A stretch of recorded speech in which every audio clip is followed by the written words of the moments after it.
লড়াই এখন সরাসরি সম্মান বনাম ক্রিকেট রাজনীতি। বাংলাদেশ কি তাদের অবস্থানে অনর্থক ইতিহাস বদলাতে পারবে, নাকি শেষ মুহূর্তে আইসিসি কোনো নাটকীয় সমাধান দেবে? তবে একটি কথা স্পষ্ট, 2026 বিশ্বকাপ এখন আর কেবল একটা টুর্নামেন্ট নয়, এটি অধিকার আদায়ের এক নতুন মঞ্চ।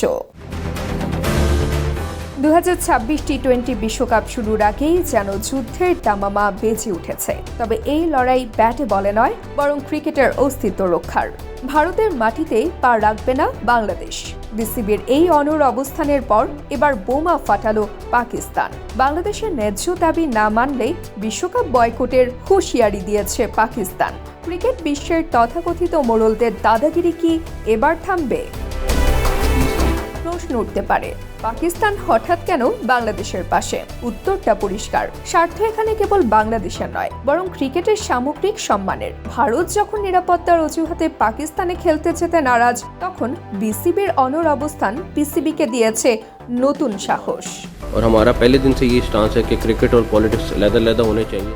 ঘটনার সূত্রপাত আইপিএল থেকে মুস্তাফিজকে বাদ দেওয়া এবং নিরাপত্তার অজুহাতে বাংলাদেশকে চাপে রাখা। পাকিস্তানের জিও নিউজ বলেছে, বাংলাদেশের ম্যাচ ভারত থেকে যদি সরিয়ে শ্রীলঙ্কায় না নেওয়া হয় বা টাইগারদের ছাড়া টুর্নামেন্ট আয়োজনের পরিকল্পনা করা হয়, যদি বাংলাদেশের যৌক্তিক দাবিগুলো উপেক্ষা করা হয়, তাহলে বিশ্বকাপে অংশ নাও নিতে পারে পাকিস্তান।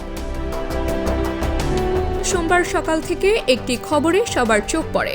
পাকিস্তান দলকে তাদের বিশ্বকাপ প্রস্তুতি স্থগিত রাখার নির্দেশ দেওয়া হয়েছে। কিন্তু রেফ স্পোর্টসদের বরাত দিয়ে গলফ নিউজ জানিয়েছে, পিসিবির একটি সূত্র নিশ্চিত করেছে পাকিস্তান ক্রিকেট বোর্ডের এই বিশ্বকাপ বয়কট করার কোনো কারণ নেই এবং তারা এমন কোনো সিদ্ধান্তও নেয়নি, আর আগামীতেও বয়কটের কোনো সম্ভাবনাও নেই। বাংলাদেশকে বাদ দিয়ে বা তাদের কোণঠাসা করে বিশ্বকাপের গ্ল্যামার ধরে রাখা অসম্ভব। বাংলাদেশের রুখে দাঁড়ানো আসলে সেই বৈষম্যের বিরুদ্ধেই এক চরম প্রতিবাদ। এটা কেবল একটা হুমকি নয়, বরং এশিয়ান ক্রিকেটে ভারতের একাধিপত্যের বিরুদ্ধে হুঁশিয়ারি। আইসিসি কি কেবল একটি নির্দিষ্ট দেশের হাতের পুতুল? যদি বাংলাদেশ বিশ্বকাপ বয়কট করে, তবে সেই বিশ্বকাপের জৌলুস কোথায় গিয়ে ঠেকবে তা কি ভেবে দেখেছে আইসিসি? মোড়লতন্ত্রের দিন শেষ হয়ে আসছে। ক্রিকেটের চেতনা যদি বজায় রাখতে হয়, তবে বাংলাদেশের ন্যায্য দাবি মানতে হবে। ভারতের এক গুয়েমির কাছে নতি স্বীকার করলে আইসিসি নিজের পায়ে নিজেই কুড়াল মারবে। লড়াই এখন সরাসরি সম্মান বনাম ক্রিকেট রাজনীতি।